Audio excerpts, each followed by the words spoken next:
music promotion. And just a bit about me. So for the last 20 years, I've worked as a media and marketing strategist. And when I set up Major Label, one of the aims really was to bring the discipline from the brand marketing world into the band marketing world or music marketing world. Um, and I think that's really important because actually when you think about it, we're all kind of trying to do the same thing. We're trying to build awareness, build engagement, and drive sales, whether that's of a chocolate bar, a soft drink, or music in this case. The process is the same in many ways. I have 10 years experience as an artist manager, so I've worked with a number of unsigned and independent artists, and I'll talk to you about them in a minute. And I've also set up a music blog called Right Call Music, which I started about 10 years ago.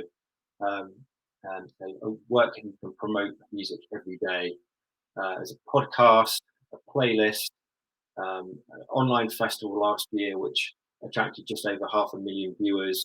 And we actually had about 40 playing, mostly independent, unsigned, alongside a couple of well-known names, including Badly Drawn Boy, which is pretty special. The picture here of me is on stage in Cannes, at the Cannes Lions Festival in 2017. And I had this idea to try and break an unsigned band in 10 weeks, just using the power of content, media, and storytelling. So no radio, no press, no kind of traditional channels, no record label help, and succeeded. So that band called Broken But Rebels are now signed to Universal Music, which is pretty exciting. Now, I'm not kind of foolish enough to think that that's the job done. So, the headline in the press release was about breaking the band. In reality, what we've done is we've taken them on to a next level, next stage of their career. So hopefully they will continue to flourish. Alongside all that, obviously, I try to write not only for my own publication, but for other people. So if we kind of just move on a little bit, I mentioned Right Call Music already, and say Major Label is really part of the kind of Right Call Music family or group. And Major Label is about providing professional music marketing services for unsigned and independent artists. And I guess the word to really pull out there is professional. So I think there's actually no reason why just because you're unsigned or self-released, you shouldn't get access to professional marketing expertise. And I think that's something in the past which has been kind of the reserved labels. If you're signed to a label, then you can get that. Sorry. Hello. Sorry, your slides are being not well showed. So can you turn on and turn off your slides again? Okay.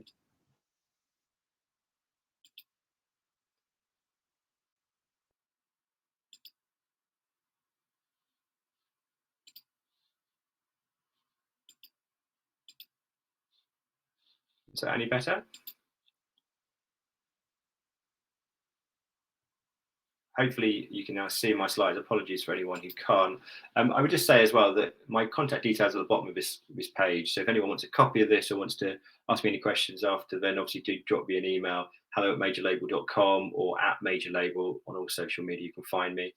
But as I was saying, really, it's about providing these kind of professional services for unsigned independent artists.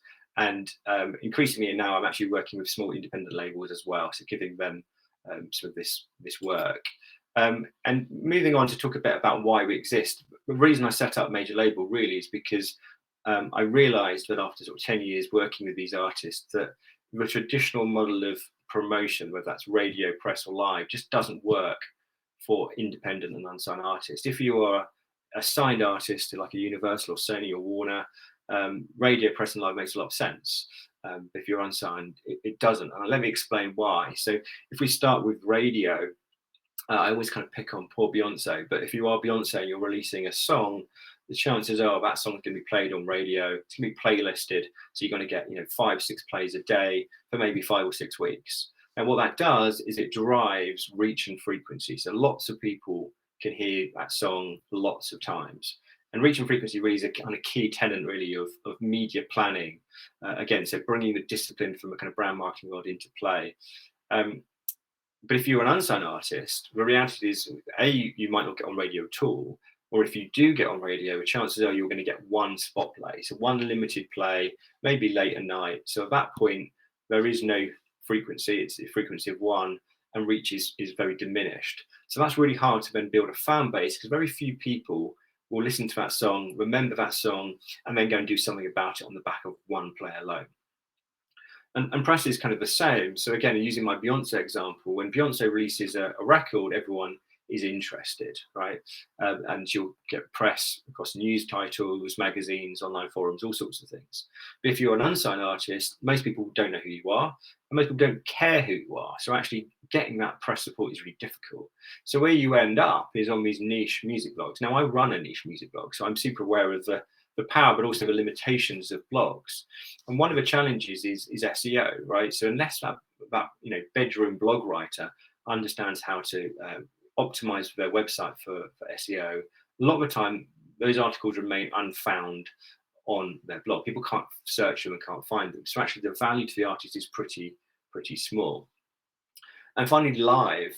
Now, obviously, I've missed live music in the last year or so with the pandemic, and I'll welcome it back. But again, the realization is not every artist at this level is brilliant live. Not every single artist wants to play live, but they're kind of told they think they need to be playing live. So often they just do without question. And what we always say to them is, well, it's one of the tools in your armory, and if you're good at live and if you enjoy it, then absolutely go for it. But don't think you have to do it, or think of other ways to do it. And again, during the pandemic, the live stream has really come to the fore. Now, not saying that that's the answer, but it is potentially one way of reaching more people, right? The worst case scenario as an unsigned artist is you spend 2 or 3 weeks trying to promote a show, dragging the same 6 to 10 friends along who've seen the last 10 shows. So you're not reaching new people, you're just preaching to the converted, right? So driving reach and frequency with live can be very difficult. So what do we do? Well, the aim of Major Label is to transform unsigned artists into independent artists. And that really means about financial independence. So being able to, earn enough money from their music to just that be their job and carry on doing it.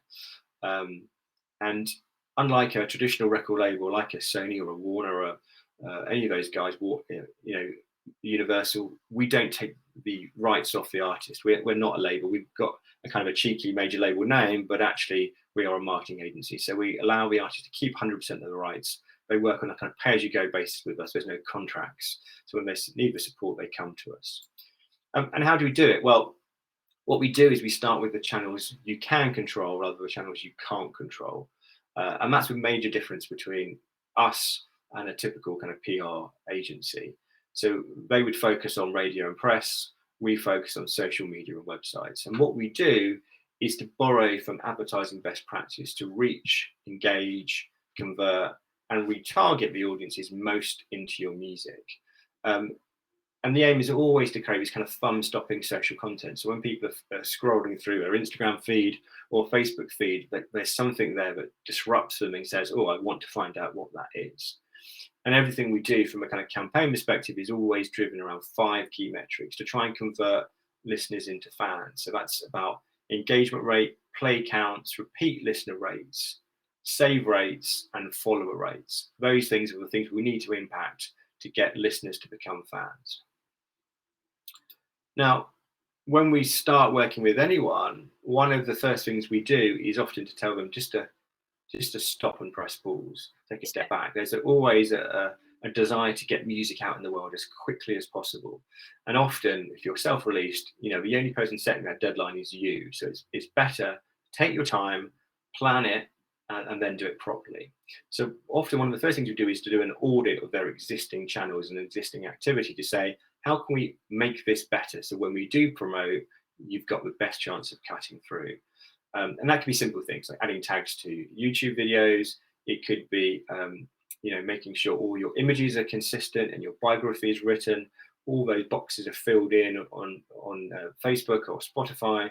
Everything's done to optimize to give you the best chance.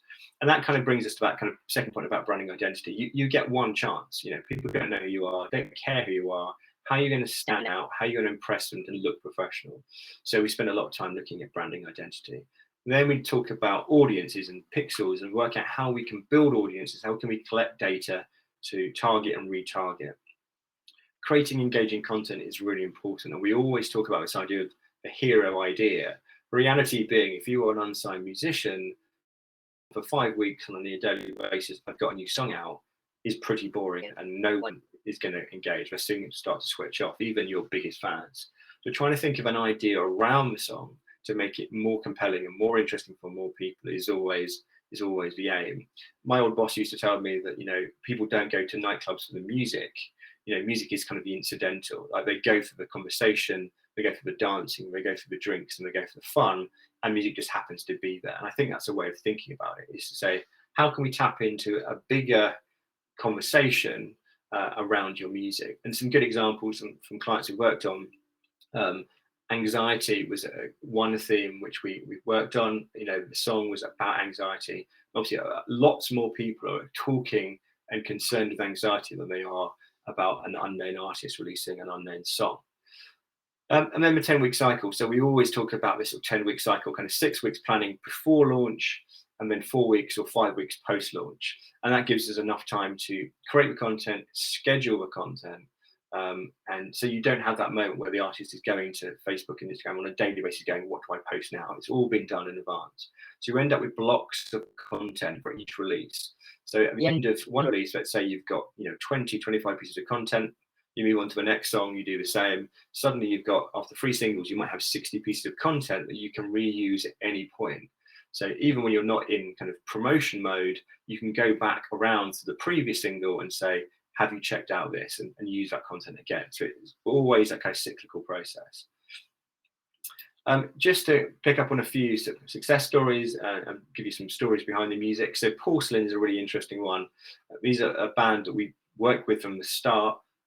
So they're interesting in the sense that they don't ever reveal their faces. They're an anonymous music collective from London, and we helped launch them. And what we did very purposefully, before we released any music, we really focused on high quality content and intrigue.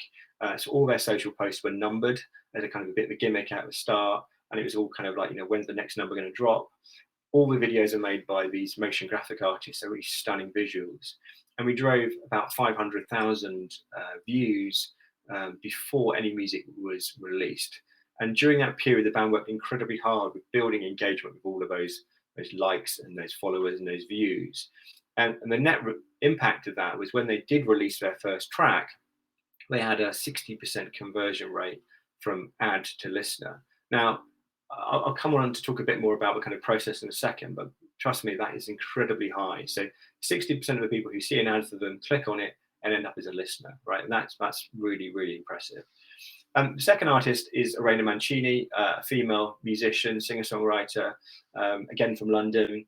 And she came to us to help promote her single. And we created a kind of a buzz and a noise around her, which was such that her Spotify listeners increased by 1/3 in the campaign period. But almost more significantly, in a way, we actually got her playlisted on BBC Six Music radio station.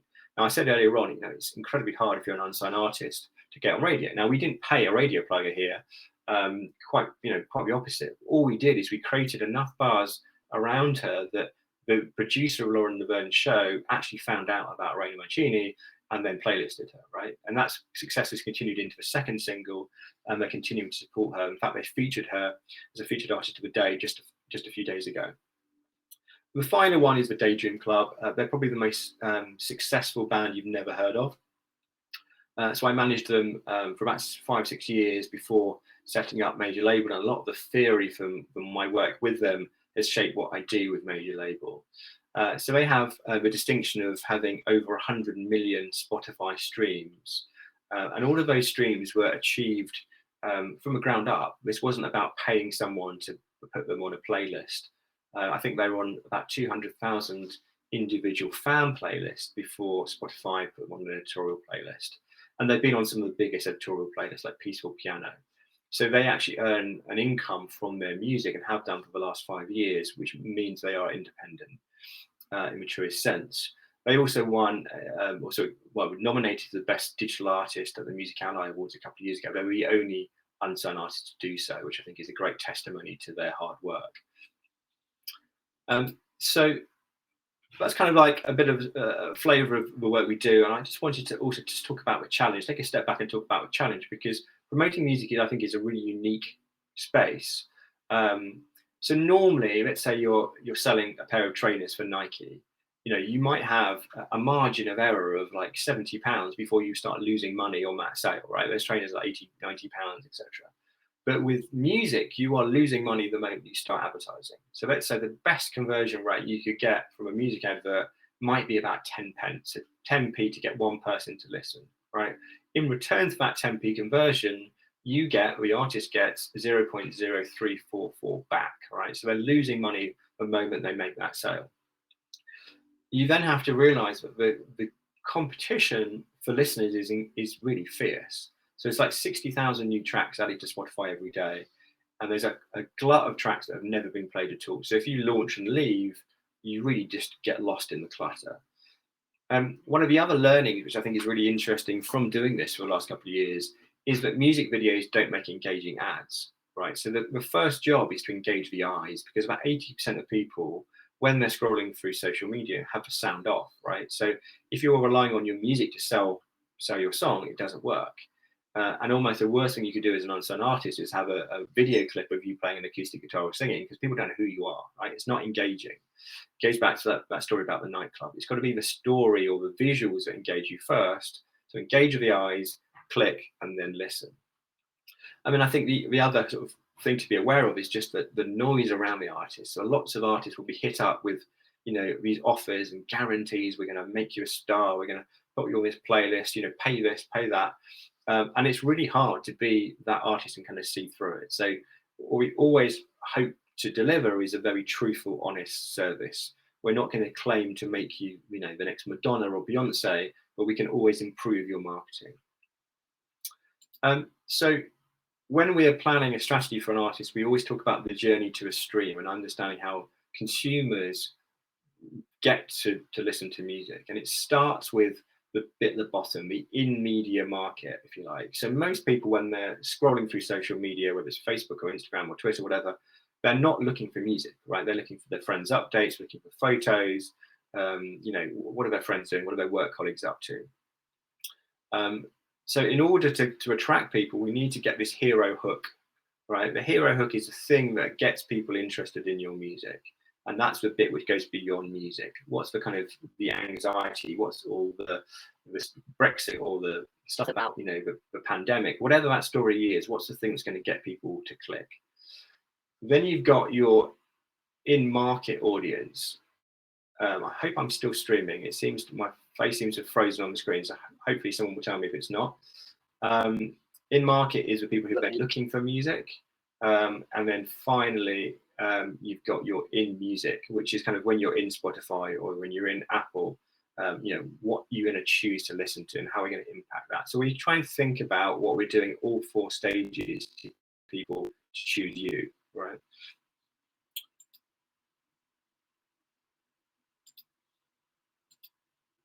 Okay, my slides do not get. Let's see if I can.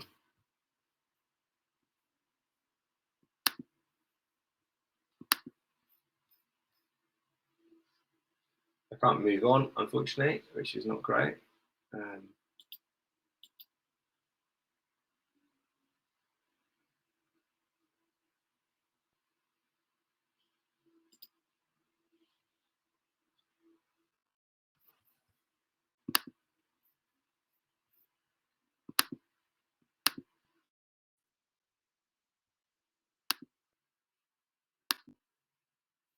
Hi guys, I'm sorry about that. My computer's completely crashed. I've just gone out and gone back in again, so I hope you didn't miss too much. I don't know exactly when it cut out, but I'm going to hazard a guess. It might be, oh, you know what, I still can't click through. This is, oh, here we go. I think it might be somewhere around about here. So I'm just going to quickly recap this. Apologies if you have heard this before. Let's say if you do have any questions, then please do email me, hello@majorlabel.com or @majorlabel.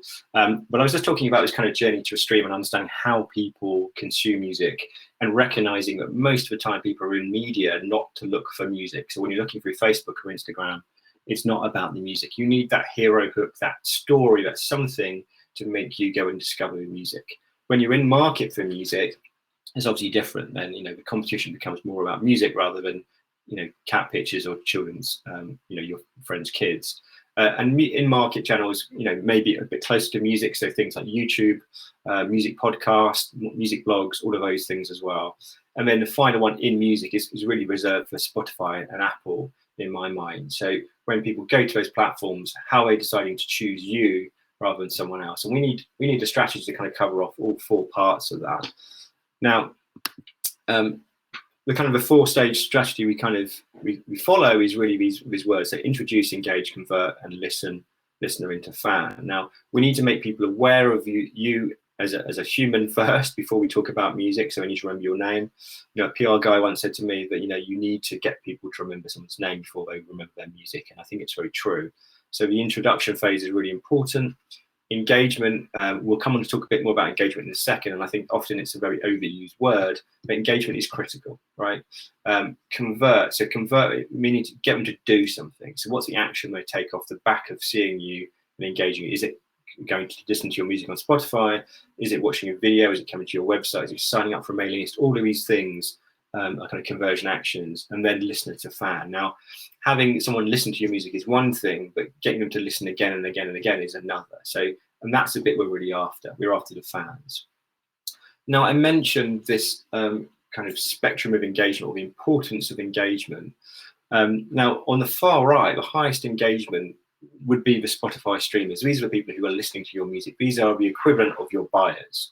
If you're Nike, that's a trainer sale, or a BMW, that's a car sale. The challenge for a musician is the Spotify streamers are anonymous. You don't know who they are, right? There isn't data that says these are the people individually who are listening to my music. You just know there are 50 people listening in Brazil, for example. So that's a challenge to the artist. You can't use that data at the moment. And I think Spotify are looking to roll out their kind of in-channel advertising, which is coming soon, and hopefully that will change that. But right now, that's an anonymous audience for musicians, which is really tough. So the best you can get to are the people who have clicked on your advert and come to a landing page and decided to go and listen. The landing page clicks are your kind of warmest, closest point of connection. Mailing list subscribers could also be that. But the challenge again for unsigned musicians is most of them don't have a big mailing list. We're not talking about thousands and thousands of people. We might have 30, 40, 50, and that doesn't really help too much at this stage, but it's something to build on. Then you've got all the kind of other forms of engagement. Now, we work across all of these, and we want to obviously build them all up. But if you look on the far left, we've got the social media engager or follower. Now, think about your own behavior on social media, on Instagram. How many likes do you drop during a day? Could you always tell who the person is you drop a like on? Is it just because you've seen a nice image? Do you actually know the context of the backstory to that image? And that's the thing. A lot of people were kind of, they give away their likes without too much meaningful engagement. So, if you just retarget people who've liked your posts, you don't really see any benefit. So it's the bits in the middle and towards the far right where the value really comes. And that's what we really work hard on. Now, I mentioned this idea that, one stream effectively is like to lose your money, right? You get 0.034 back from the 10p conversion at best. So what we're really looking to do is try and convert one stream into repeat streams. That's when listeners become fans. So it's about driving save rates, follow rates, playlist ads, streams per listener. All of those things are signs that people are starting to care about your music.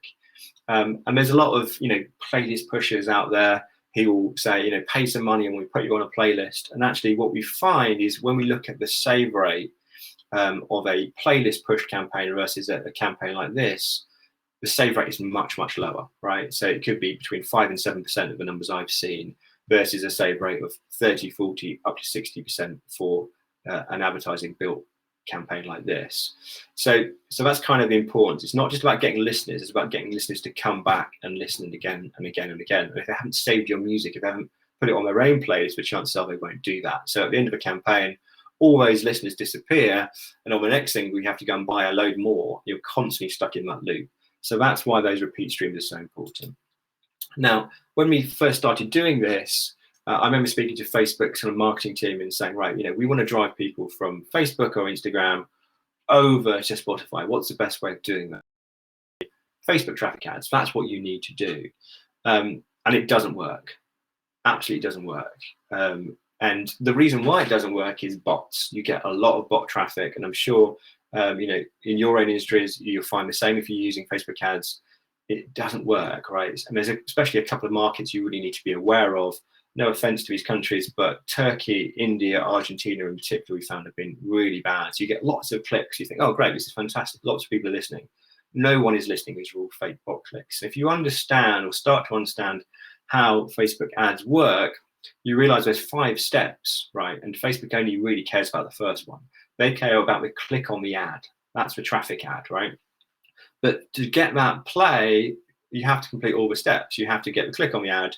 Spotify has to open, has to fully open. The song has to start playing, and you have to listen for 30 seconds before it's registered as a stream. And what tends to happen is, say, step 1 is all the bots, and after that, you don't get any value. So recognizing that Facebook traffic ads don't work, what we started doing is conversion ads and rerouting for conversion. So we would go from Facebook ad to a third-party landing page to reduce the bots. Then on that landing page, there is a button which says, listen on Spotify. So click here to listen. So then we're able to build a retargeting pool of the people who click to listen. It's the warmest engagement we can get. And then they go onto Spotify, hopefully listen for 30 seconds, and it counts as a conversion. But again, we can't measure or can't attribute that or retarget those people on Spotify. So that retargeting pool from the third-party landing page clicks are the best we can get. Now, here I'm talking about third parties, right? So going from an ad to a website, often run by someone like Hyped or ToneDen, they're really, well-known sources of this kind of stuff. What's happened in the last week, or what's happening now really, is the iOS 14 changes. So what Apple is saying is, you can't go to a third-party domain. You have to have your own domain name. So the last campaigns we ran, we actually created a kind of landing page on the artist's own website. So just stripped away the header and footer. It's literally a box with a button saying listen on Spotify and the artwork. Really simple. You can't really go far wrong. So that was run on Wix with band's own website, and we did a test. We did a test to the artist's own website, and also one to ToneDen just before this switch over. And you can see the dramatic difference in cost. So when we went to the band's own website, it cost £1.70, and we still hadn't had any conversions. For the ToneDen page, we had 5, and we had 0.9p conversion. So just under 10p conversion. Now, exactly the same creative, exactly the same audience. That's a problem. So again, we're working on ways to work out how we can bring that cost right down. We think it might be to do with kind of warming up the pixel. It could be something to do with pass. It needs to be a fresh pixel. We've also known now that ToneDen and Hyped are kind of finding a way around the Apple changes. So they're kind of doing these subdomain pages. So it looks like people are going to your own website, but actually there's like a ToneDen link at the bottom. But if you are listening to this and you're working in a similar industry and you're having the same challenge of how you get people to click something without going to a third party, I'd be fascinated to hear your thoughts. And just generally, I think, as I said at the start, the aim of Major Label is to really bring some of the best practice for marketing into music. So if there's other things that you guys are doing, then it'd be great to hear from you and find out how I can borrow that and bring it into music. So that's kind of almost me up. So if you have any questions, then I'm happy to answer any. Before I just do that, one final slide for me was just a kind of a vision of the future, where we're going next, which I think is quite exciting. So the Major Label company is becoming a Major Label Artist Club. And the idea is we're going to have everything you need to manage your music career online in one place. So it's an end-to-end solution, all on one website. So the idea is you can collaborate, you can share files, you can make deals, you can sign contracts, you can produce, you can distribute, you can design. So we've got time with Canva. You can learn, you can promote, and of course you can do the whole thing over and over again. So really exciting plans coming for Major Label. So keep an eye on us in the next few months, hopefully. These things always take longer than you expect. But in the meantime, I hope that was interesting. If you do have any questions, I'm obviously happy to answer them. Alternatively, you can contact me, hello at Major Label, visit the website, majorlabel.com, or find us on social media at Major Label as well. I hope that helps.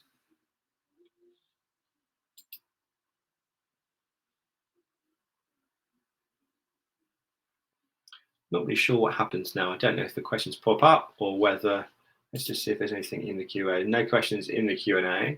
I'll give it just a second, but if anyone has any questions, then please don't be shy, put your hand up, ask a question. If not, then I will end the session. And thank you for tuning in. I can see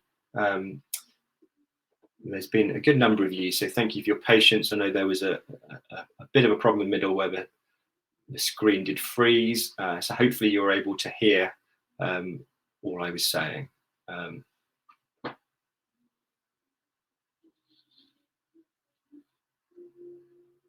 Okay, I think we're going to end it there.